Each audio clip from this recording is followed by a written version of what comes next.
यात्रा कर रहे हैं, रोजगार दो और पलायन रोको यात्रा, उसमें शामिल होंगे? देखिए, दरअसल कांग्रेस की प्रासंगिकता पूरे देश में कमजोर हुई है और बिहार तो शायद सबसे ज्यादा उलझन और मुश्किलों का प्रदेश कांग्रेस के लिए बन गया है। एक तरफ राजद घास डालने के लिए तैयार नहीं है, दूसरी तरफ कांग्रेस के अंदर का कोहराम। हाल के जो फैसले हैं वो कांग्रेस का स्थानीय नेतृत्व उसको पचा नहीं पा रहा है। जिस तरह से कन्हैया कुमार को पार्टी के अनेक नेता ऐसा मानते हैं कि ज़्यादा तवज्जो दी जा रही है, और दूसरी तरफ अखिलेश सिंह के हटाए जाने के बाद जो राजेश कुमार को बनाए जाने के बाद अल्लावीरू के आने के बाद जो परिस्थितियां हैं, राजद और कांग्रेस के बीच का जो संबंध है वो बेहद तनावपूर्ण है। राहुल जी क्या करना चाहते हैं अब तक तो किसी को समझ में नहीं आया है, और शायद इसी तरह से लोगों को एक दूसरे के खिलाफ खड़े करके कोई स्पष्ट तौर पर दिशा निर्देश नहीं देने का जो उन पर आरोप लगता रहा है, उसकी वजह से कांग्रेस की दुर्गति हुई है। बिहार में आने का कोई बहुत लाभ मुझे तो नहीं दिखता है, इसलिए कि यहाँ एनडीए की ताकत जमीनी तौर पर बहुत बड़ी है।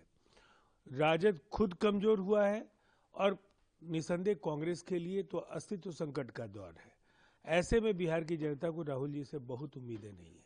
इस यात्रा के दौरान वो रोजगार और पलायन रोको का जिक्र भी करेंगे, वहीं युवाओं के भविष्य का भी बात करेंगे। देखिए, ऐसी पॉलिटिकल पार्टी जिसने इस देश पर 6 दशक तक हुकूमत किया हो, जिसने इस राज्य में 1990 के पहले अगर 77 का एक छोटा सा दौर छोड़ दें तो 67 और 77 के कुछ दिनों को अगर हम छोड़ दें तो लगातार कांग्रेस की सरकारें आ रही हैं, लेकिन न वो पलायन रोक पाए और न रोजगार दे पाए।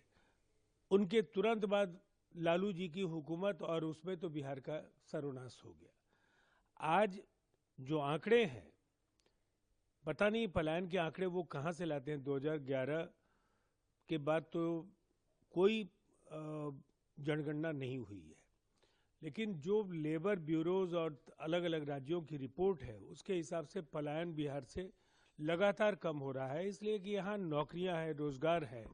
कोरोना के बाद स्किल मैपिंग के जरिए अनेक लोग जो बिहार से बाहर गए थे वो बिहार लौट गए। अब जो कभी 5 करोड़ तक की संख्या पलायन की मानी जाती थी वो घट करके वो आंकड़े भी 3 करोड़ से कम का मानते हैं।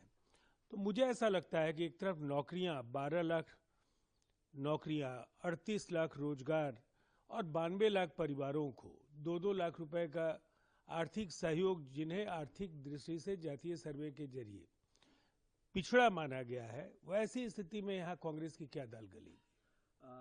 उसके बाद तुरंत वो संविधान सम्मेलन में भी शामिल होंगे, जहां उन्होंने